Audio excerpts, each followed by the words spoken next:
Salam cerdas, salam rahayu. Masih dengan Kang Tro ini. Di sini saya ada temen yang lama dengan saya. Jadi nanti teman-teman yang di area Malang dan sekitarnya kalau pengen belajar pernafasan atau mungkin penasaran dengan ilmu saya, silahkan cari Mas Heri yang ada di Malang. Mungkin di sini Mas Heri ada unek-unek yang ingin dia tanyakan, makanya ini tak bikin video biar bisa untuk mengedukasi ataupun memberi wawasan buat teman-teman lainnya. Monggo Mas Heri, ada pertanyaan mungkin? Ya, ini yang saya lihat selama dengan Kang Tro, mungkin dalam perjalanan spiritual Kang Tro ini, selama perjalanan spiritual dari mulai nol sampai saat ini, adakah istilahnya atau ketemu dengan guru atau apalah, atau seseorang atau siapalah yang mungkin memberi petua atau memberi keilmuan, tadi katakan itu apa, yang membuat Kang Tro ini bisa istilahnya selalu bahagia, selalu hidupnya tenang, tentram, dan yang terutama makmur istilahnya. Kira-kira tipsnya atau keilmuan-keilmuan itu dari seseorang itu, atau bisa dikatakan guru atau petua guru itu, kira-kira bagaimana kisahnya, perjalanannya? Kalau sesepuh ataupun bukan guru sih, sepuh, kalau bagi saya itu dia seorang sesepuh. Saya tidak perlu kasih tahu, itu waktu perjalanan saya di Lawu. Jadi di situ saya ditemui beliau. Dan beliau menyampaikan sesuatu kepada saya, tentunya tentang hidup. Karena waktu itu memang kehidupan saya ya amburadul lah, dibilangkan gitu, amburadul. Dan sosok ini menemui saya itu real manusia, bukan kok goib, enggak, itu manusia. Jadi ini untuk jenengan juga dan untuk teman-teman. Masalah makmur, orang makmur itu sebenarnya bukan harus banyak harta, enggak. Orang makmur itu sebenarnya orang yang sudah bisa mencukupi dirinya, mencukupi keluarganya, dan membantu orang-orang di sekitarnya. Itu namanya makmur. Kalau kelebihan uang itu namanya kaya raya. Itu orang kaya itu belum tentu makmur. Masih banyak masalah ya, Bang. Nah, jadi orang yang sudah menyelesaikan dirinya, keluarganya, dan dirinya dengan alam semesta, itu baru dibilang kemakmuran. Nah, pesan dari orang tersebut, kalau kamu ingin makmur, kalau kamu ingin hidup berkecukupan, kalau kamu pengen rezeki itu mencari kamu sendiri, pertama, dimanapun kamu berada, hargai orang yang pertama kali tinggal di situ. Kalau Jawa namanya punden kan. Itu pertama. Karena kalau sekarang orang banyak lupa. Bahkan punden itu sudah, orang datang ke punden aja diomong syirik kah atau apakah, melenceng dari syariat kah itu. Tapi kalau nggak ada beliaunya itu, wilayah atau desa itu juga nggak ada kan gitu, karena dia yang mulai. Itu yang pertama. Yang kedua, jangan pernah mengecewakan orang tuamu. Yang kedua, sesalah apa mungkin orang tua buat kesalahan, orang tua tidak merawat kamu atau yang lainnya lah, mungkin keburukan apapun, atau mereka pilih kasih antara satu dengan yang lainnya, kamu jangan pernah mengecewakan ataupun melukai orang tua. Karena banyak sekarang itu. Sampai lihat aja. Jadi sampai kalau ada orang bermasalah datang ke tempat sampean, sama tanya dulu hubungan kamu dengan orang tuamu bagaimana. Nah, itu sebenarnya itu enak itu kan, orang itu sakit ya berarti nggak sembuh-sembuh, tanya aja hubungan kamu dan orang tuamu gimana. Orang tua saya sudah meninggal kan, kamu pernah datang ke tempatnya? Nah itu, oh nggak pernah lah, itu suruh dia datangi, ziarah dulu, nanti dia akan cepat sembuh. Yang kedua. Yang ketiga, dia berpesan cukup dalam kalau ini. Kalau selama kamu tidak melupakan dan menghargai leluhurmu, maka hidupmu akan kecukupan. alias makmur lah. Iya, namanya kecukupan tuh pasti makmur kan gitu. Itu yang ketiga. Lah, sekarang juga gitu, banyak orang melupakan leluhurnya sendiri kan gitu. Bahkan banyak yang kehilangan leluhur-leluhur mereka, enggak tahu gitu. Dan juga mungkin enggak paham cara menghargai leluhur bagaimana kan gitu. Kalau orang dulu kan masih, kalau malam Jumat kita bikin sesaji kan gitu, kita mungkin datang ke makam, bawa bunga, bawa ini. Nah, ajaran seperti ini kan sekarang sudah mulai pudar gitu. Nah, itu yang ketiga. Yang keempat, ini sebenarnya pondasi, Mas. Pondasi ini orang hidup. Yang keempat, satu, kamu nggak boleh takut kehilangan. Dua, kamu nggak boleh takut lapar. Tiga, kamu nggak boleh takut sakit. Empat, kamu nggak boleh takut mati.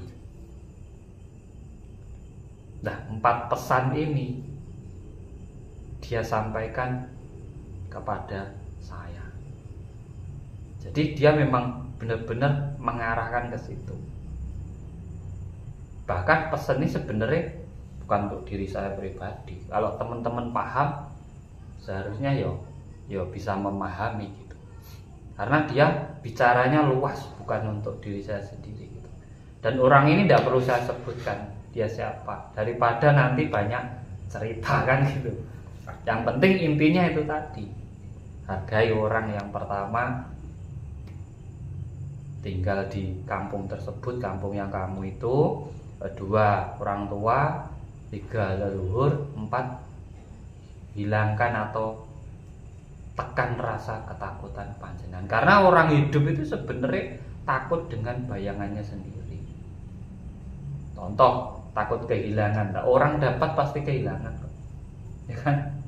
Orang dagang itu sebelum dapat untung kehilangan dulu, ya kan? Beli dagangannya. Orang takut lapar, orang hidup itu pasti lapar, pasti itu. Kamu mau takut tidak takut itu pasti terjadi. Nah, orang nggak boleh takut sakit, sakit ya pasti. Orang nggak boleh takut mati, mati ya pasti. Jadi sesuatu yang pasti nih urip, jangan kamu takutkan kan gitu. Nah, kalau kita takutkan, ya kita nggak akan maju dalam hidup. Pola pikir kita akan berhenti di situ. Pola pikir kita itu akan terbelenggu di situ. Gini salah, gini takut ini, gini takut ini, gini takut ini. Kamu nggak akan berkembang. Karyamu itu nggak muncul-muncul kalau seperti itu kan gitu.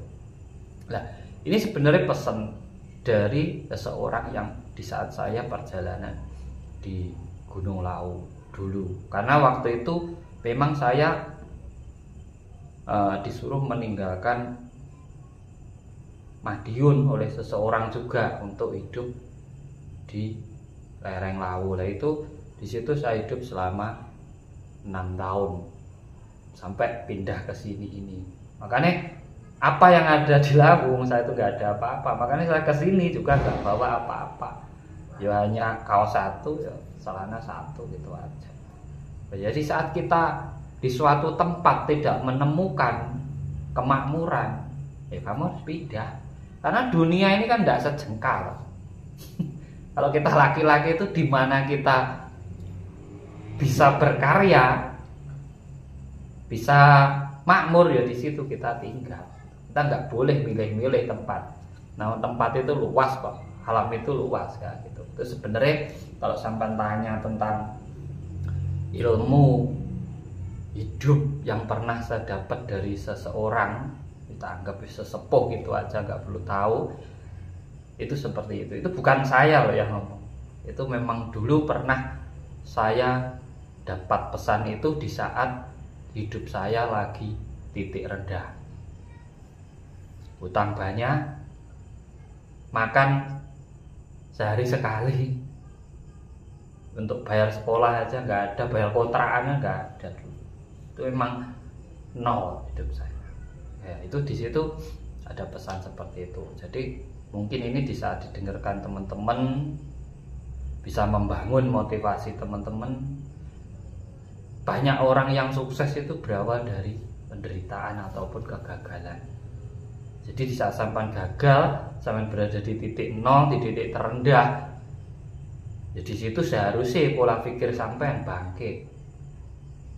Bagaimana kalau sampai melihat keadaan sampai sendiri aja gak menyadari, gak mau bangun, loh siapa ya?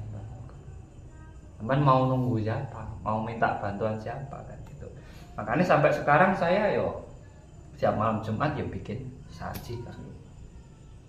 Sebisa saya anggap itu untuk bersyukur kepada alam semesta karena sudah memberi kita segalanya ini. Ya kita kalau berterima kasih kan tidak apa-apa. Kita dikasih, jangan sampai kita nggak tahu diri kan, tidak mau berterima kasih. Sebenarnya di situ. Jadi sesaji itu sebenarnya untuk berterima kasih kepada alam semesta yang sudah menghidupi kita dengan kita memberi ke mereka. Karena sajian itu mau sampai buang kan semut ya apa kan makan. Nggak ada mubadirnya. Makanan di alam itu nggak ada mubadirnya. Walaupun sampai buang ke sungai dimakan ikan, buang ke tanah ya dimakan hewan-hewan kecil-kecil itu, makan cacing, nggak ada mubadir. Makanya kaweruh atau pengetahuan itu pentingnya di situ. Makanya sampai tinggal milih, sampai mau kaya harta, banyak harta benda, itu sampai juga dapat kemuliaan hidup. Sampai pengen punya jabatan, itu juga dapat kemuliaan hidup. Atau sampai pengen punya ilmu pengetahuan, itu juga kemuliaan hidup. Jadi 3 itu harus kita pegang, salah satunya lah minimal. Kalau saya dulu emang memilih, saya pengen ilmu aja. Nah ini pertanyaan sampean yaitu jawabannya gitu. Makanya terkadang sampean ikut saya lama, saya sendiri ya seperti ini. Banyak orang-orang yang belajar ke sini berpikir nggak dapat apa-apa di sana kan. Memang saya nggak punya apa-apa. Saya punya ilmu. Nah ilmu itu tergantung wadahnya. Wadah itu pemikirannya. Kalau kamu belajar pakai rasa, kamu nggak akan ketemu apa-apa di tempat saya. Kalau kamu belajarnya pakai pola pikir yang benar, yang jernih, kamu akan banyak pengetahuannya. Yang penting sampai di sini kan ya tanya kan gitu. Kalau diam ya nggak dapat ilmu.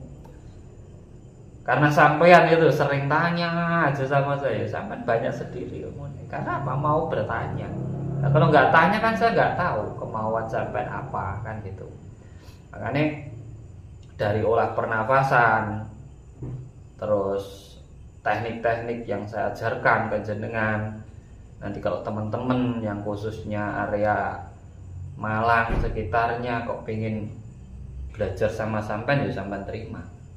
Dan sampean jangan nutup-nutupi gitu loh. Sama kita terbuka, sampean ngajar ya terbuka. Jangan mencari sesuatu yang itu nanti akan merugikan orang lain. Pokoknya kita ajari yang benar aja. Masalah mereka kita itu urusan mereka, bukan urusan kita kan itu. Jadi itu jawabannya Mas. Jadi buat inget-inget teman-teman juga yang lainnya, siapa tahu ada manfaatnya. Ya sampai laras, sampai pikir, sampai renungkan.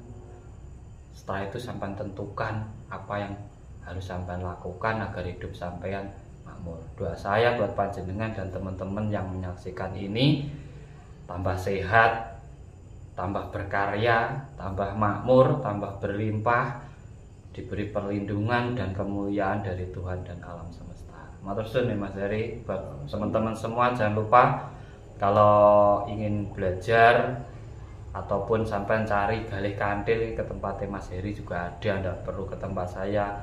Teman ketemu Mas Heri sama dengan ketemu saya. Jadi saya matur suwun, salam cerdas, salam rahayu, rahayu, rahayu sagung dumadi.